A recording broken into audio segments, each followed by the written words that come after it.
Hello.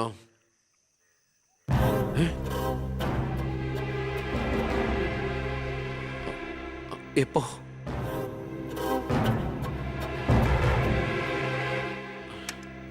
മുൻ വിദ്യാഭ്യാസ മന്ത്രി ബാലഗംഗാധര മേനോൻ കാറപകടത്തിൽ കൊല്ലപ്പെട്ടു. ആഭ്യന്തരമന്ത്രി ശ്രീ ബി കൃഷ്ണകുമാറിന്റെ പിതാവാണ് കൊല്ലപ്പെട്ട ബാലഗംഗാധര മേനോൻ. സംഭവസ്ഥലത്തു നിന്നും ലോറി ഡ്രൈവറും ക്ലീനറും ഓടി രക്ഷപ്പെട്ടു.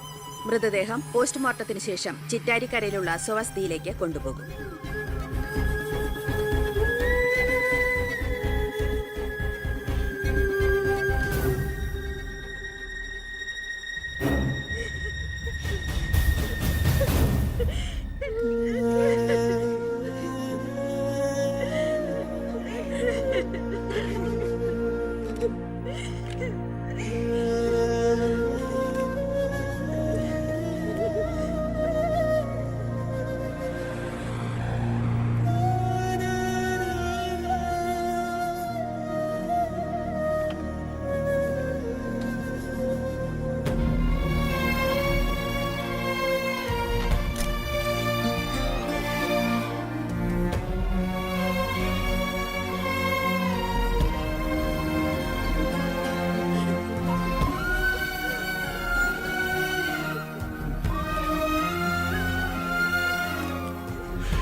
ഇതിപ്പോ ആക്സിഡന്റ് ആണോ കൊല്ലിച്ചതാണോന്ന് ആർക്കറിയാം? അധികാരം ഒഴിഞ്ഞു കൊടുക്കാതിരിക്കാൻ വേണ്ടി സ്വന്തം മകൻ തന്നെ കൊല്ലിച്ചതാണെന്ന് എല്ലാരും പറയുന്നേ.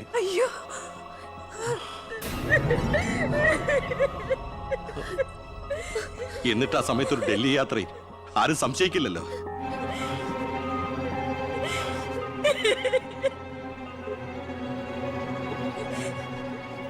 അമ്മേ, അച്ഛനേക്കാൾ വലുതാണോടെന്ന് എനിക്ക് അധികാരം, മന്ത്രിസ്ഥാനം. അച്ഛനെ എതിർത്ത് ഒടുവിൽ നീ സ്വന്തം അച്ഛനെ. അമ്മേ, എനിക്ക് നിന്നെ കാണണ്ട, പോ എന്റെ മുമ്പിൽ നിന്ന്.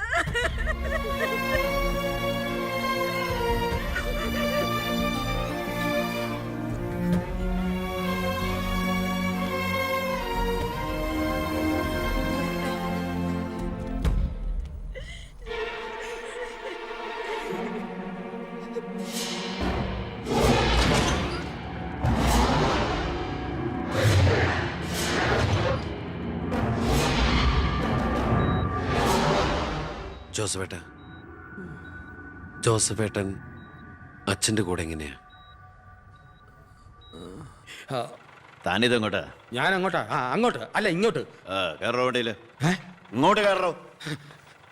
ആള് മാറിപ്പോയില്ലല്ലോ. ഞാൻ ജോസഫാ. എന്നോട് വണ്ടി കയറാനല്ലേ പറഞ്ഞേ? എങ്ങോട്ടാ എന്നെ കൊണ്ടുപോകുന്നേ? കൊല്ലാൻ. വണ്ടി വിടറോ. 10-25 കൊല്ലം നിഴൽ പോലെ നടന്നതല്ലേ എൻ്റെ കൂടെ. താനുണ്ടാകണം ഇനി എന്നോടൊപ്പം. PA ആയിട്ടല്ല, നല്ലൊരു സുഹൃത്തായിട്ട്. സാറിന് വട്ടായോ? താനൊന്നും ഉദ്ദേശിക്കണ്ട. ഇത്രയും കാലം എനിക്ക് വട്ട് തന്നെയായിരുന്നു. ഇപ്പൊ തിരിച്ചറിവ് വന്നു. എൻ്റെ മോൻ എൻ്റെ കണ്ണ് തുറപ്പിച്ചിടും. എന്റെ ഈശോയെ, ഞാൻ എന്തായി കേൾക്കുന്നത്? ലക്ഷ്മി എനിക്ക് സന്തോഷമായി കാണുമല്ലേ? അതല്ലേ രസം. ഞാൻ അവളോട് ഒന്നും പറഞ്ഞില്ല. ഒരു സസ്പെൻസ് ആയിക്കോട്ടെ. മകനും മരുമകളും പെട്ടെന്ന് വീട്ടിൽ വന്ന് കയറുമ്പോ അവൾ അന്തം വിട്ടു.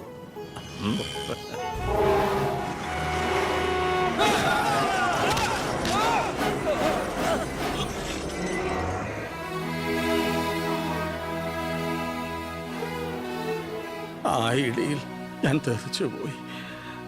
അതൊരു സാധാരണ ആക്സിഡന്റ് ആയിരുന്നെന്ന് എനിക്ക് തോന്നുന്നില്ല.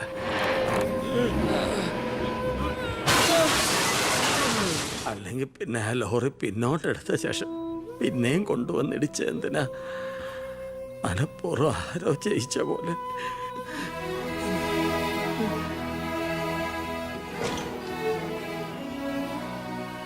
സർ, ഒരു കാര്യം,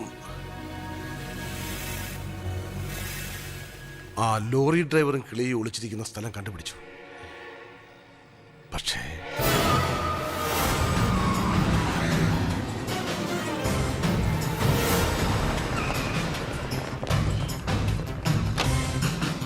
ആ ഗേറ്റ് ക്ലോസ് ചെയ്യൂ. ആരെയും വെളിയിലേക്ക് വിടണ്ട.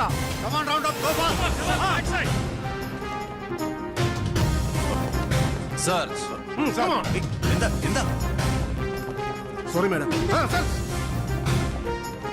ആ നോക്കൂടെ, ആ ബാത്റൂമില് ഏട്ടാ, അയ്യോ, അടി, എന്താ പ്രശ്നം? എന്താ ഇത്? എന്താ പ്രശ്നം? ആരെങ്കിലും ഉണ്ടോ?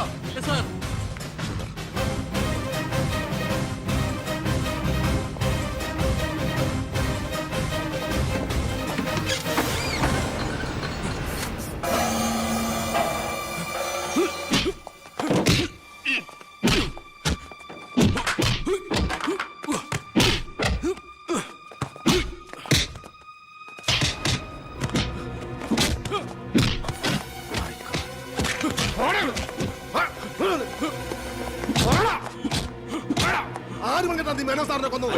പറയടാ.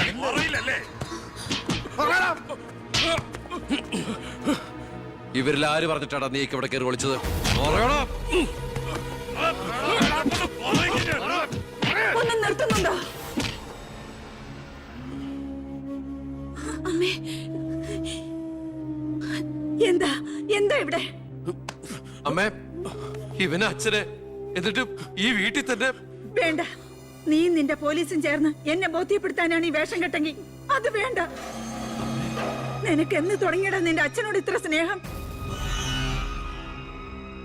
ദയവ് ചെയ്ത് ഇവിടുന്ന് ഇറങ്ങി പോകുന്നുണ്ടോ? ഇല്ല, ഇവനെ കൊണ്ട് സത്യം പറയിപ്പിച്ചിട്ട് ഞാൻ പോവൂ. ഈ ലോകത്ത് എന്റെ അമ്മയെ മാത്രം എനിക്ക് ബോധിപ്പിക്കണം, ഞാനല്ല എന്റെ അച്ഛനെ കൊന്നതെന്ന്. പറയടാ, ആരടാ നിന്റെയൊക്കെ പിന്നില്? ആരടാ നിന്റെയൊക്കെ പിന്നില്? പറയടാ. പറയാൻ ആരടാ എന്റെ അച്ഛനെ കൊന്ന്? ഇവനെ തല്ലിക്കൊന്നാലും പറയില്ലടാ. എനിക്കറിയാം ആരാണെന്ന്. ഇനി എനിക്ക് പിടിച്ചു നിൽക്കാനാവില്ല. ഞാൻ പറയാം. ആ, നീ ഇതുവരെ എഴുന്നേറ്റില്ലായിരുന്നു. ഇന്നലെ ശകലം ലേറ്റായി. ശരി, ഞാൻ കുറെ നേരം കാത്തിരുന്നായിരുന്നു. എന്താ അച്ഛാ രാവിലെ? എനിക്കൊന്ന് അമ്പലത്തിൽ പോകണം. അമ്പലത്തിലേക്കോ? അതെ, 20 കൊല്ലങ്ങൾക്ക് ശേഷം. ആ പിന്നെ ഞാൻ ഇന്നലെ നമ്മുടെ ഉണ്ണിയുടെ അടുത്ത് പോയിരുന്നു. പരസ്പരം എല്ലാ വിഷമങ്ങളും പറഞ്ഞു തീർത്തു. അവൻ വെറും പാവാ മോനെ, ശുദ്ധഭാവം. ഇപ്പൊ എന്റെ മനസ്സ് മുഴുവൻ കുറ്റബോധ. നമുക്കെന്താടാ ഭ്രാന്തായിരുന്നു? ആവശ്യമില്ലാത്തതൊക്കെ ചിന്തിച്ച് ഒടുവിൽ നമ്മുടെ ഉണ്ണിയെ ഓർക്കുമ്പോ തന്നെ സഹിക്കാൻ വയ്യ. ഞാൻ ഇതുവരെ ഉണ്ടാക്കിയ കോടികളുടെ കള്ളപ്പണം മുഴുവൻ സർക്കാരിന് തിരിച്ചേൽപ്പിക്കാൻ പോവാ. എന്താ നീ എന്താ ഒന്നും മിണ്ടാത്ത? ഞാൻ എന്നും അച്ഛനെ അനുസരിച്ചിട്ടല്ലേ ഉള്ളൂ. അച്ഛൻ എന്തു പറയുന്നോ ഞാൻ അതുപോലെ ചെയ്യാം. ഇതുപോലെ തങ്കപ്പെട്ട മരുമക്കളെയും മോനെയും കിട്ടിയതാ എന്റെ സമ്പാദ്യം. ആ, എല്ലാം നല്ലതിനാണെന്ന് ഓർത്ത് സന്തോഷിക്കാം അല്ലേ? ആ പവി, അമ്പലത്തിൽ പോയതിന് ശേഷം ഞാൻ ആ വഴി തന്നെ തിരുവനന്തപുരത്തേക്ക് പോകും. അവിടെ ഒരു പത്രസമ്മേളനം അറേഞ്ച് ചെയ്തിട്ടുണ്ട്. ജനങ്ങളുടെ മുമ്പിൽ ഞാൻ എന്ന അഴിമതിക്കാരൻ്റെ കുറ്റസമ്മതം. എനിക്കിപ്പോൾ വേണ്ടത് മനസമാധാനമാണ്. മനസമാധാനം മാത്രം.